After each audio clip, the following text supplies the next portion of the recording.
Licia from CNN reporting on the Oklahoma City bombing.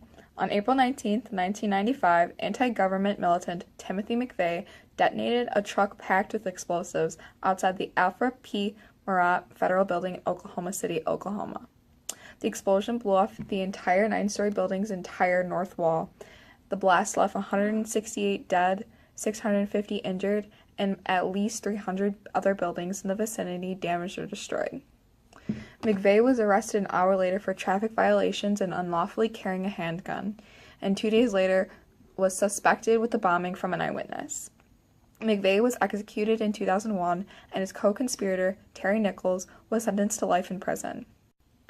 McVeigh was motivated by militia movements and government resentment due to the 1993 standoff in Waco, Texas between Branch Davidians and federal agents, destroying the entire Davidian sect and killing many. McVeigh targeted the Murat building because it housed the Drug Enforcement Agency, the Secret Service, and Bureau of Alcohol, Tobacco, Firearms, and Explosives. The domestic terrorism shocked the nation.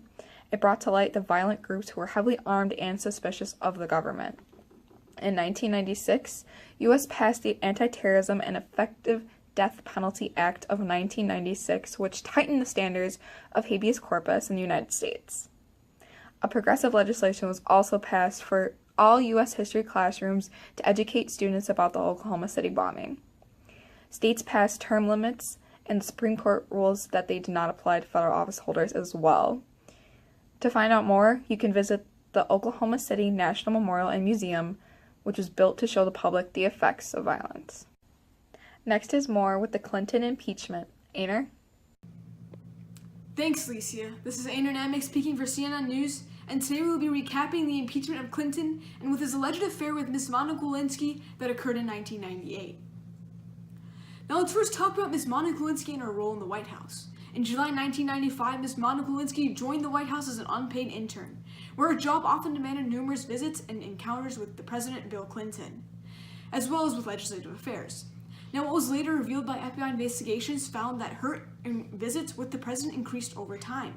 Again, what was later revealed by a leaked tape with Ms. Monica Lewinsky and with Ms. Tripp later revealed that she had had an 18-month affair with Mr. Bill Clinton. In January 1998, these alleged rumors spread like wildfire amongst the U.S. citizens and the United States of America. Now let's take a look at Mr. Bill Clinton's first response to the public about these rumors. I'll say one thing to the American people. I want you to listen to me. I'm going to say this again. I did not have sexual relations with that woman, Miss Lewinsky. I never told anybody to lie, not a single time, never. These allegations are false, and I need to go back to work for the American people. Thank you. President Bill Clinton didn't only deny these allegations to the public, but under oath as well while testifying to court. Later released DNA evidence found by investigator Kenneth Starr found that this alleged affair did in fact occur between the president and the intern. The DNA proved that President Bill Clinton had lied under oath and had obstructed justice. Bill Clinton's false claims prompted the impeachment process to occur on December 19, 1998. The Republican-controlled House accused him out of 2 of the 4 charges of impeachment: obstruction of justice and perjury. After the results of impeachment passed in the House, Clinton was set in the Senate for a trial that could last up to 6 months. Now, in order to convict Bill Clinton of these charges, he would need to have a 2/3 majority vote by the senators, which would be almost impossible to acquire. After he followed a vote from the Senate, which was released, Bill Clinton was found not guilty and was not impeached by the Senate. Now, the effects of Clinton's impeachment are definitely not certain, but many Americans have questioned his wife's role in the midst of this affair.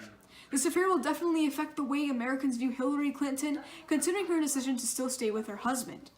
And her husband's destroyed reputation will also cause more Americans to criticize her trust if she were to run as president in the future presidential elections to come.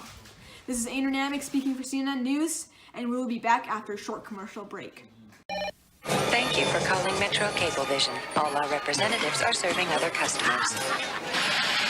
Gonna be a little while? Grab some Snickers Minis, because nothing handles your hunger better. A little hungry? Why wait? We look forward to serving your cable needs. Mom, the dog! It's just lying on the bun. That dog needs a new trick. Beat the cold bun blues with Pillsbury Crescent Dogs. Just wrap them and bake them. Aren't these dogs fun? Good dog. When I was a kid, I'd eat anything. But now, I'm grown up with a mature palate. Now I prefer more refined things, like this new home-style cannelloni from Chef Boyardee. It's got beef, garlic, spices, Romano cheese. That's more my style. Mom, would you like some? Introducing new Chef Boyardee homestyle cannelloni, rigatoni, and ravioli primavera for those with more grown-up tastes. New homestyle pastas from Chef Boyardee. Hello, this is Stephanie Velasco here to report on a shooting in Columbine High School in Littleton, Colorado on April 20th, 1999. The two shooters, Eric Harris, 18 years old, and Dylan Klebold of 17, killed a total of 13 people and injured more than 20 others, then both later committing suicide. The massacre sparked outrage and debate over gun control, leading President Bill Clinton demanded action on gun control by proposing an amendment on background checks on private dealers, but failed to pass on some part of the NRA's effort of $1.5 million of prevention. The discussion of mental health surfaces with Dylan Klebold's mental state of depression with suicidal thoughts as also schizotypal traits, which led to Dylan's mother's dying desire to state that if she saw mental distress in Dylan, then she would have took action and would result in Dylan not being there. And now with Dylan Shawcross with information on Y2K.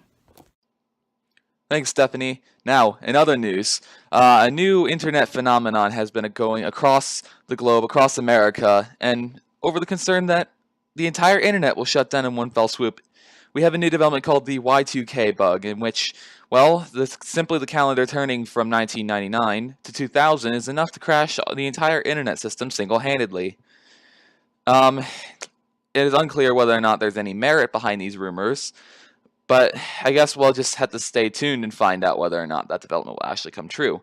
In other news, the toy market in society has been exploding for the youngins of this era. New toys like Beanie Babies, Pogs, and new Nintendo consoles, the N64, and the massive new wave of video game craze, especially with the new common trend amongst youth, Pokemon, spreading like wildfire across elementary schools everywhere. There is certainly a huge boom in the domestic toy market and video gaming market. And this is expected to grow across the next millennia, or not millennia, sorry, next decade or so. And speaking of toys, this movie that came out in this time, known as Toy Story, I'm sure you've heard of it, has broken the box office in terms of funds almost literally, as it has made over $1 billion in the global market for movies. Something almost unprecedented for this era. Now over to Jonathan for more news of the times. Good morning. Jonathan Dominguez from CNN News, broadcasting the heat wave affecting Chicagoans in 1995. The temperature is at a high of 106 degrees Fahrenheit, setting an all-high record for the Windy City. However, it is said to feel even hotter, up to 126 degrees to the average person because of high humidity. Many resort to cool in Lake Michigan, while others have approximately splashed 3,000 fire hydrants due to the big amount of citizens not having proper air conditioning. However, this does not prevent people from canceling outside activities and games. It is important not to take this natural disaster lightly and to stay hydrated, since it has already taken hundreds of lives. Now, before we move on to Nuvia, who will talk about our sports, there will be a short commercial break. Stay tuned. We switched, so did we, to Northland. The leading brand of cranberry cocktail is just 27% juice. But Northland Cranberry Juice blends are 100% juice, naturally sweetened with apple and grape juice. Northland, always 100% juice. Welcome back. If you're a basketball enthusiast, this is a sports section you do not want to miss, as they're calling 1990s our era, the greatest era for NBA basketball, and we're only in 1995, folks. As in March 18th, 1995, our own Michael Jordan has said, and I quote, "I'm back." As you can see, I'm a huge Chicago Bulls fan, so this news excites me.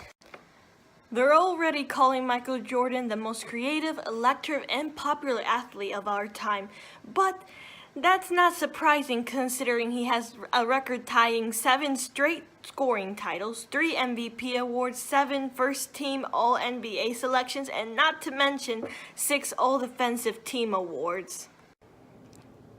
Our own Michael Jordan is expected to play on Sunday against the Indiana Pacers, honoring his number 23 by wearing number 45, which happens to be the number for his baseball jersey.